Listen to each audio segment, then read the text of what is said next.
আসসালামু আলাইকুম। রাতের সংবাদে স্বাগত। প্রথমেই শিরোনাম। চীন সফর শেষে দেশে পৌঁছেছেন প্রধান উপদেষ্টা। চাঁদ দেখা গেছে সৌদিতে ঈদ রোববার। ভোটের অধিকার বঞ্চিত করতে দেশে বিদেশে ষড়যন্ত্র করছে মির্জা ফখরুল। ডক্টর ইউনূসের সঙ্গে বৈঠক চান মিয়ানমারের জান্তা প্রধান। জরুরি ত্রাণ ঔষধ নিয়ে মিয়ানমার যাচ্ছে বাংলাদেশের উদ্ধারকারী দল। ফরিদপুরে ১৩ গ্রামে রোববার ঈদ উদযাপন। প্রতিযোগী না হয়ে প্রতিপক্ষ হলে আন্তদলীয় ক্ষতি হবে, সার্জিস আলম। হাসিনার ফ্যাসিস্ট কাঠামোকে বিদায় করব, সামান্তা শারমিন। শুনছিলেন শিরোনাম, এবার বিস্তারিত। ৪ দিনের সরকারি সফর শেষে চীন থেকে দেশে পৌঁছেছেন প্রধান উপদেষ্টা ডক্টর মোহাম্মদ ইউনূস। শনিবার রাতে তাকে বহনকারী ফ্লাইটটি রাজধানীর হযরত শাহজালাল আন্তর্জাতিক বিমানবন্দরে অবতরণ করে। এর আগে বিকেল ৩টায় চায়না সাউদার্ন এয়ারলাইন্সের বিশেষ একটি ফ্লাইটে বেইজিং ক্যাপিটাল আন্তর্জাতিক বিমানবন্দর থেকে ঢাকার উদ্দেশ্যে রওনা দেন প্রধান উপদেষ্টা। চীনের রাষ্ট্রপতি শি জিনপিং এর প্রধান প্রটোকল অফিসার এবং পররাষ্ট্র মন্ত্রণালয়ের সহকারী মন্ত্রী হং লেই বেইজিং ক্যাপিটাল আন্তর্জাতিক বিমানবন্দরে তার ঐতিহাসিক ৪ দিনের সরকারি চীন সফরের সমাপ্তিতে প্রধান উপদেষ্টা ডক্টর মোহাম্মদ ইউনূসকে বিদায় জানান। ৪ দিনের এ সফরে প্রধান উপদেষ্টা চীনের প্রেসিডেন্ট শি জিনপিং সহ সরকারের ঊর্ধ্বতন ব্যক্তিদের সঙ্গে একাধিক বৈঠক করেন বলে জানা যায়। এ সময় বাংলাদেশ ও চীনের মধ্যে অর্থনৈতিক ও প্রযুক্তিগত সহযোগিতার বিষয়ে একটি চুক্তি এবং ৮টি সমঝোতা স্মারক সই হয়েছে বলে জানা গেছে। ইসলামের পবিত্রতম স্থান সৌদি আরবে ১৪৪৬ হিজরি সনের শাওয়াল মাসের চাঁদ দেখা গেছে। ফলে দেশটিতে আগামীকাল রোববার উদযাপিত হবে পবিত্র ঈদ উল ফিতর। ২ মসজিদ ভিত্তিক ওয়েবসাইট ইনসাইড দ্য হারমাইন শনিবার ২৯শে মার্চ এসব তথ্য জানিয়েছেন। চাঁদ দেখা যাওয়ায় এবার দেশটির মানুষ ২৯টি রোজা রাখলেন বলে জানা যায়। সৌদি আরবের বড় ২ পর্যবেক্ষণ কেন্দ্র সুদাইর ও তুমাইরে সবচেয়ে বড় প্রস্তুতি নেওয়া হয়। সেখানে সন্ধ্যা ৬টার দিকে আনুষ্ঠানিকভাবে ঈদের চাঁদের অনুসন্ধান শুরু হয়। এর আগে সুদাইর পর্যবেক্ষণ কেন্দ্র থেকে সৌদির প্রধান জ্যোতির্বিদ আবদুল্লাহ আল খুদাইরি বলেন, সুদাইর পর্যবেক্ষণ কেন্দ্রে আজ ৬টা ১২ মিনিটে সূর্যাস্ত যাবে এবং অর্ধচন্দ্র সূর্যাস্তের ৮ মিনিট পর অস্ত যাবে। দৃশ্যমানতার সময় দীর্ঘ এবং ছোট হোক, যদি আকাশ পরিষ্কার থাকে তাহলে চাঁদ দেখা সম্ভব। পরবর্তীতে আবদুল্লাহ আল আমার নামে অপর জ্যোতির্বিদ বলেন, আমি প্রত্যাশা করছি সুদাইরে আজ আমরা চাঁদ দেখতে পাবো। শেষ পর্যন্ত তাদের ধারণাই সঠিক বলে গণ্য হয়। জনগণকে ভোটের অধিকার থেকে বঞ্চিত করতে দেশে বিদেশে নানা রকম ষড়যন্ত্র হচ্ছে বলে মন্তব্য করেছেন বিএনপির মহাসচিব মির্জা ফখরুল ইসলাম আলমগীর। তাই সবাইকে সজাগ থাকার আহ্বান জানান তিনি। শনিবার ২৯শে মার্চ রাজধানীর বাড্ডায় ঢাকা মহানগর উত্তর বিএনপির ৪২ নম্বর ওয়ার্ডের উদ্যোগে নিম্ন আয়ের মানুষের মধ্যে দলের ভারপ্রাপ্ত চেয়ারম্যান তারেক রহমানের ঈদ উপহার বিতরণ অনুষ্ঠানে এসব মন্তব্য করেন মির্জা ফখরুল ইসলাম। ফখরুল ইসলাম আরও বলেন, আমাদেরকে প্রস্তুত থাকতে হবে, ষড়যন্ত্র হচ্ছে, চক্রান্ত হচ্ছে দেশে বিদেশে, আবার ভোটের অধিকার থেকে বঞ্চিত করার জন্য। আমরা সেটা হতে দিব না। খুব পরিষ্কার কথা, সবাই সজাগ থাকবেন, সতর্ক থাকবেন। ষড়যন্ত্র চক্রান্ত এখনো শেষ হয়নি। সব ষড়যন্ত্র চক্রান্তকে ব্যর্থ করে দিয়ে জনগণের সরকার আমরা প্রতিষ্ঠা করব ইনশাল্লাহ। থাইল্যান্ডের রাজধানী ব্যাংককে আগামী সপ্তাহে অনুষ্ঠিতব্য বিমস্টেকের আঞ্চলিক নেতাদের শীর্ষ সম্মেলনে অংশ নেবেন মিয়ানমারের জান্তা প্রধান মিন অং হ্লেইং। এই সম্মেলনে বাংলাদেশের অন্তর্বর্তীকালীন সরকারের প্রধান উপদেষ্টা ডক্টর মোহাম্মদ ইউনূসের সঙ্গে দ্বিপাক্ষিক বৈঠকে বসতে চান। ২০২১ সালে দেশটির গণতন্ত্রকামী নেত্রী অং সান সুচি নেতৃত্বাধীন সরকারের বিরুদ্ধে অভ্যুত্থান ঘটিয়ে ক্ষমতায় আসেন মিন অং হ্লেইং। অভ্যুত্থানের পর দেশ জুড়ে ছড়িয়ে পড়া গৃহযুদ্ধের মাঝে দক্ষিণ পূর্ব এশিয়ার দেশ থাইল্যান্ডে বিরল সফর করেছেন তিনি।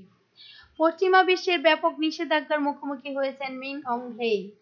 একই সঙ্গে আসিয়ানের প্রস্তাবিত শান্তি পরিকল্পনা বাস্তবায়নে ব্যর্থতার দায়ে দক্ষিণ পূর্ব এশিয়ার দেশগুলোর এই জোটের শীর্ষ সম্মেলনেও অংশ নিতে নিষেধ করা হয়েছে বলে জানা যায়। গণমাধ্যমের সঙ্গে কথা বলার অনুমতি না থাকায় পরিচয় প্রকাশ্যে অস্বীকৃতি জানিয়ে একাধিক সূত্র বলেছে, আগামী ৩ থেকে ৪ এপ্রিল ব্যাংককে অনুষ্ঠিতব্য বিমস্টেকের জোটের বেশিরভাগ দক্ষিণ এশীয় দেশের নেতাদের সম্মেলনে যোগ দেবেন মিন অং হ্লেইং। যেখানে মিয়ানমারের প্রতিনিধি দল জোটের নেতা ও শীর্ষ কর্মকর্তাদের সঙ্গে জান্তা প্রধানের দ্বিপাক্ষিক বৈঠক আয়োজন করতে চায়। একাধিক সূত্র থেকে জানা যায়, মিয়ানমারের কর্মকর্তারা যেসব বৈঠকের আয়োজন অনুরোধ করেছেন তার মধ্যে রয়েছে ভারতীয় প্রধানমন্ত্রী নরেন্দ্র মোদী ও বাংলাদেশের অন্তর্বর্তীকালীন সরকারের প্রধান উপদেষ্টা ডক্টর মোহাম্মদ ইউনূসের সঙ্গে বৈঠক অন্যতম। জরুরি ভিত্তিতে ঔষধ, ত্রাণ সামগ্রী উদ্ধার এবং মেডিকেল সহায়তা প্রদানের জন্য ভূমিকম্পে বিধ্বস্ত মিয়ানমার যাচ্ছে বাংলাদেশ সশস্ত্র বাহিনীর উদ্ধারকারী দল। রোববার 30শে মার্চ বিশেষ বিমানে বাংলাদেশের উদ্ধারকারী দল মিয়ানমার যাবে বলে জানা যায়। শনিবার 29শে মার্চ রাতে আন্তঃবাহিনী জনসংযোগ পরিদপ্তরের আইএসপিআর এক সংবাদ বিজ্ঞপ্তিতে এ তথ্য নিশ্চিত করেছেন। শুক্রবার মিয়ানমারে 2 দফায় 7.7 এবং 6.4 মাত্রার দুটি ভূমিকম্প আঘাত হানে। এই কম্পনের প্রভাবে মিয়ানমারের এক পাশে থাইল্যান্ড ও অন্য পাশে বাংলাদেশেও তীব্র ঝাঁকুনি অনুভব করা যায়। দেশটির জান্তা সরকার জানিয়েছে, সর্বশেষ তথ্য অনুযায়ী ভূমিকম্পে অন্তত 1200 মানুষ প্রাণ হারিয়েছেন। ভূমিকম্পের পর শুক্রবার রাষ্ট্রীয় সংবাদ মাধ্যম প্রাথমিকভাবে 144 জন মানুষের প্রাণহানির কথা জানিয়েছিলেন। ফরিদপুরের বোয়ালমারী উপজেলার প্রায় 13টি গ্রামে রোববার ঈদ উল ফিতর উদযাপন করা হবে বলে জানা যায়। সৌদি আরব সহ মধ্যপ্রাচ্যের দেশগুলোর সঙ্গে মিল রেখে রোজা এবং ঈদ উদযাপন করেন। শনিবার 28শে ফেব্রুয়ারি স্থানীয় সময় বিকেল 5:30টার দিকে সৌদি আরবে আনুষ্ঠানিকভাবে চাঁদের খোঁজ শুরু হয়। পরে রাতে চাঁদ দেখার খবর নিশ্চিত হওয়া যায়। এরপরই ফরিদপুরে 13 গ্রামে ঈদের সিদ্ধান্ত নেওয়া হয়। পঞ্চগড়ে জাতীয় নাগরিক পার্টির উত্তরাঞ্চলের মুখ্য সংগঠক সার্জিস আলম বলেছেন, আমরা যদি একজন আরেকজনের প্রতিযোগী না হয়ে প্রতিপক্ষ হই তাহলে ক্ষতিটা যেমন আন্তঃদলীয় হবে তেমনি ক্ষতিটা পঞ্চগড় জেলারও হবে। শনিবার 29শে মার্চ পঞ্চগড় পৌর বিএনপি আয়োজিত এক ইফতার অনুষ্ঠানে এসব কথা বলেন সার্জিস আলম। তিনি বলেন, দেশের পিছিয়ে পড়া জেলাগুলোর মধ্যে পঞ্চগড় একটি। আমরা সবাই মিলে পঞ্চগড়কে এগিয়ে নিতে কাজ করব ইনশাল্লাহ। গণ অধিকার পরিষদের সভাপতি নুরুল হক নূর বলেছেন, জুলাই অভ্যুত্থানে ছাত্রদের প্রতি জনগণের যে বিশ্বাস এবং আস্থা তৈরি হয়েছিল সেই বিশ্বাস এবং আস্থায় চির ধরেছে। কারণ এখন অনেক ছাত্রের মধ্যে সুবিধাবাদী প্রবণতা দেখা যায়। সমন্বয় পরিচয়ে তারা ডিসি অফিস, ইউএনও অফিস, থানা সহ বিভিন্ন স্থানে অর্থনৈতিক আধিপত্য বিস্তারের চেষ্টা করছেন বলে জানা যায়।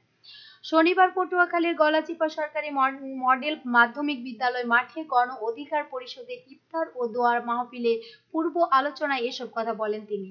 নূর আলো বলেন, রাজনৈতিক দল ও ছাত্র জনতার সমন্বিত আন্দোলনে ফেসিবাদ বিতাড়িত হয়েছে, কিন্তু জনগণের মুক্তি এখনো আসেনি। জনগণ যার যার কাজে ফিরে গেছে। অথচ রাজনৈতিক দলগুলো যদি জনগণের ত্যাগের কথা ভুলে যায় তবে জনগণ প্রতারিত হবে এবং সেই রাজনৈতিক নেতারাও এর ভুক্তভোগী হবেন।